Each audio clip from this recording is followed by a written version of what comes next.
你是否总是被同一类人吸引？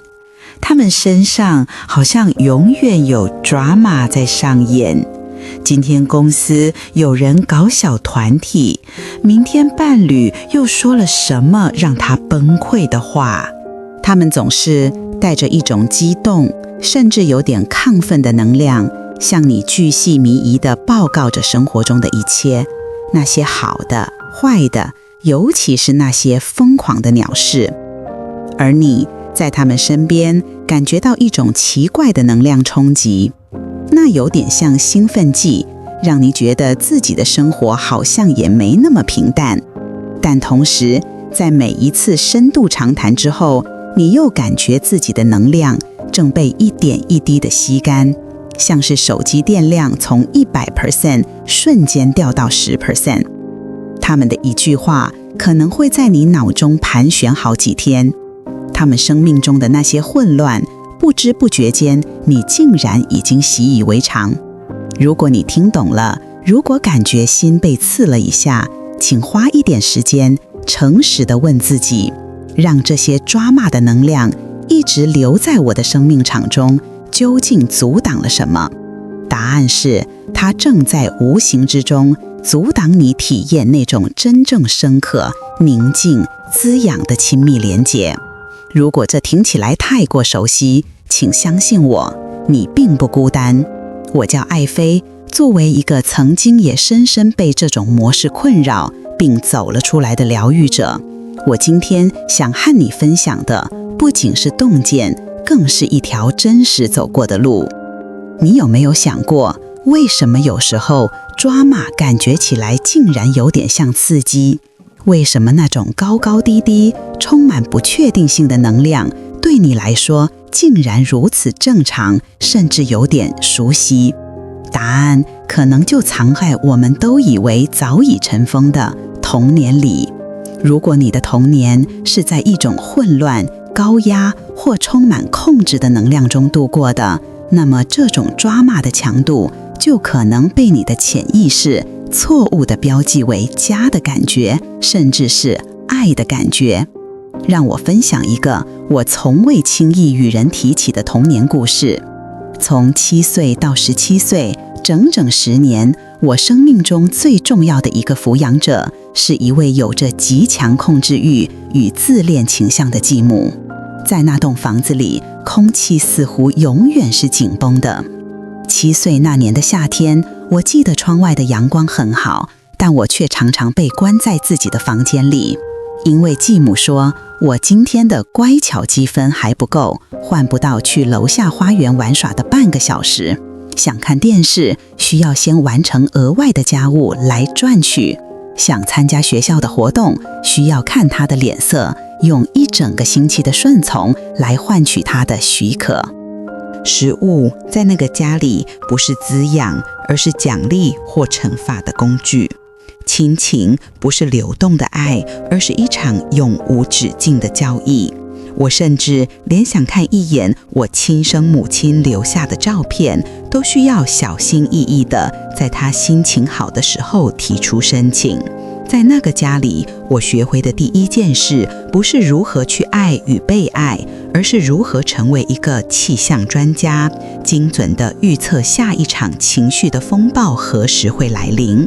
我学会了如何在情绪的钢丝上行走，屏住呼吸，保持微笑，只为了不从上面掉下来。这种高度的警觉、紧绷和混乱，对当时那个小女孩来说，就是日常，就是正常。这就是童年印记的力量，它在我们清澈的潜意识里刻下了一个关于关系的生存脚本。所以长大后，当我们遇到那些能量不稳定、充满控制欲，需要我们时刻去应对的人时，我们的大脑、我们的神经系统不是在吸引他们，而是在辨识他们。你的潜意识在说，嘿，这个能量好熟悉，我知道怎么应对这个。在这种类似的能量场里，我曾经存活下来过。于是你不是在吸引抓马，你是在无意识地回到你最熟悉的战场。你生命中是否有一个让你必须学会看脸色才能生存的人？这个人可能定义了你最初关于关系的一切。如果你愿意在留言区分享你的感受，不需要说出细节，也许只是一个符号，一个词，你会发现在这条路上，你真的不是一个人。当我们意识到这个模式的根源后，一个更深的问题浮现了，那为什么我还是走不开？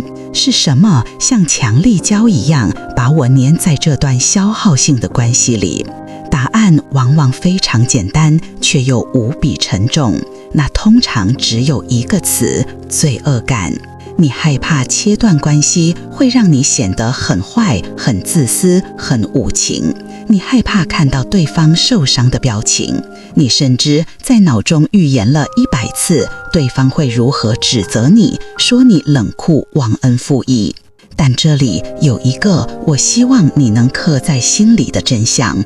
每一次当你为了不伤害别人而选择留下时，你都在深深的、残酷的背叛并遗弃了你自己。你背叛了那个终于鼓起勇气想为自己发声的成年自我。更重要的是，你再一次遗弃了那个曾经在童年无数次被忽视、被控制的内在小孩。每一次你因为罪恶感而妥协，都是你的内在小孩再一次被你亲手遗弃。罪恶感本质上是一种最高级的控制能量，它意味着你把自己情绪的遥控器交到了别人的手上，你将安抚别人的情绪置于了滋养自己情绪的责任之上。它让你心甘情愿地成为了囚禁自己的狱卒。你生命中出现的每一个人都带着一个任务。引用的句老话，人出现在你生命中，要么是为了一个季节、一个理由或一辈子。而这些充满抓马的人，他们出现的理由往往就是要来教会你一件你童年时没机会学会的事，设立界限，并且学会对那些消耗你的能量，勇敢的、清晰的、不带歉意的说不。这就是你生命中此时此刻的通关测试。你的突破口不在于去改变它，不在于去疗愈它，而在于停止背叛自己，勇敢的、平静的表达出你这样对我，我感觉不舒服，你的能量对我来说行不通了。然后切断这股能量的流动，可能是保持距离，可能是减少联系，在某些极端情况下，可能是彻底告别。而当你真的鼓起勇气说不的时候，请注意，一场精心设计的心理游戏才正要上演。你准备好揭开他们的剧本了吗？在心理学上，有一种用来描述操控者反应的模式，叫做 DARVO。这个词曾像一道光，照亮了我过去所有混乱关系的迷雾。DARVO 分别代表：第一步 Deny 否认，当你指出他们的行为伤害了你，他们的第一反应就是彻底否认。比如你说，你昨天在聚会上那样对我说话，让我很受伤。他们会立刻说，我没有，我根本没那么说过，是你自己记错了，或是你误会了。第二步 Attack 攻击，当否认无效，他们会立刻转向攻击你。他们会说，你为什么总是这么敏感，一点小事就小题大做，你是不是有问题？跟你沟通真的好累，你总是把事情想得那么负面。而当你真的鼓起勇气说不的时候，请注意，一场精心设计的心理游戏才正要上演。你准备好揭开他们的剧本了吗？在心理学上，有一种用来描述操控者反应的模式，叫做 DARVO。这个词曾像一道光，照亮了我过去所有混乱关系的迷雾。DARVO 分别代表：第一步 Deny 否认，当你指出他们的行为伤害了你，他们的第一反应就是彻底否认。比如你说，你昨天在聚会上那样对我说话，让我很受伤，他们会立刻说，我没有，我根本没那么说过，是你自己记错了，或是你误会了。第二步 ，attack 攻击。当否认无效，他们会立刻转向攻击你。他们会说，你为什么总是这么敏感，一点小事就小题大做？你是不是有问题？跟你沟通真的好累，你总是把事情想得那么负面。他们会把问题的焦点从他们的行为转移到你的人格缺陷上。第三步也是最阴森的一步， Reverse Victim and Offender， 将受害者与加害者的角色反转。他们会把自己描绘成真正的受害者，而你才是那个残酷的加害者。他们会用非常受伤的语气说，其实我才是那个受伤的人，我为你付出了这么多，一直这么关心你，你却反过来这样指责我，你真的太自私，太伤我的心了。看到吗？ Deny, Attack, Reverse， 这是一套组合拳。辨识出这个剧本，不是为了去和他们争辩，而是为了让你在对方上演这出戏的时候，能够在心里保持清醒。你能像一个旁观的导演一样，在心里说，第一幕开始了啊，现在是第二幕，看第三幕也来了。当你能清晰地看到这个剧本，你就不会再被卷入其中，你夺回了主导权。而当你真正通过这个测试，坚定地守住你的界限，你会感觉到一股巨大无比的释放与解脱。想象一下，你的大脑就像一台超级电脑，但过去的几年，它80%的运算能力都在后台运行一个叫做应付某某某的程式。当你终于按下强制退出，那瞬间，你听到的不是电脑的风扇声，而是你内心深处前所未有的宁静。那些被长期占用的心智能量频宽被完全清空了。你终于可以去思考你的梦想，去感受当下的阳光，而不是反复咀嚼那句伤人的话。你设立了界限，夺回了能量，但这就结束了吗？如果你想让这场戏在你的人生舞台上永远不再重演，我们还需要走上最后也是最关键的一步。这一步无关战斗，而关乎释放。这一步就是更高维度的解药——宽恕。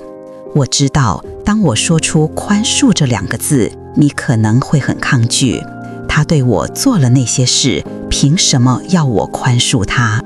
请理解，这里说的宽恕从来不是为了对方，而是100%为了自己。宽恕不等于认同他们的行为是正确的，宽恕不等于你要和他们重归于好。宽恕是一种深刻的慈悲的理解，他们也只是在自己从未被疗愈的创伤与生存机制下行动。就像耶稣在十字架上说的，父啊，赦免他们，因为他们所做的，他们不晓得。那个控制狂的继母，她也在复制她童年所学到的唯一懂得的生存模式。那个用 Darvo 手法操控你的伴侣，他也在用他唯一知道的方式来避免他内心深处对于被抛弃的恐惧。他们不知道自己在做什么，但你正在觉醒的你现在知道了，你看到了整个模式的运作，而这就是你和他们最大的不同。为什么这如此重要？因为在能量的层面，如果你持续地在你的能量场中将某个人标记为恶棍、敌人，并紧紧抓住那份怨恨和愤怒，你猜会发生什么？你等于向宇宙发出了一个订单，我喜欢玩我是受害者，他是加害者的游戏。于是宇宙作为一个完美的服务生，会不断地为你吸引新的恶棍来到你的生命中，陪你把这场戏一遍一遍地演下去。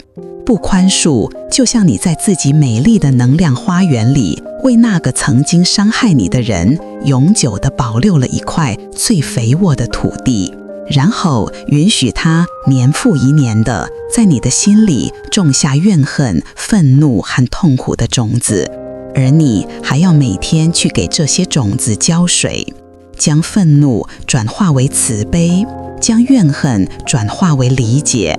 这不是放过他们，而是终于放过了自己。唯有如此，你才能真正从你的能量场中永久地、彻底地移除这个旧有的抓马城市。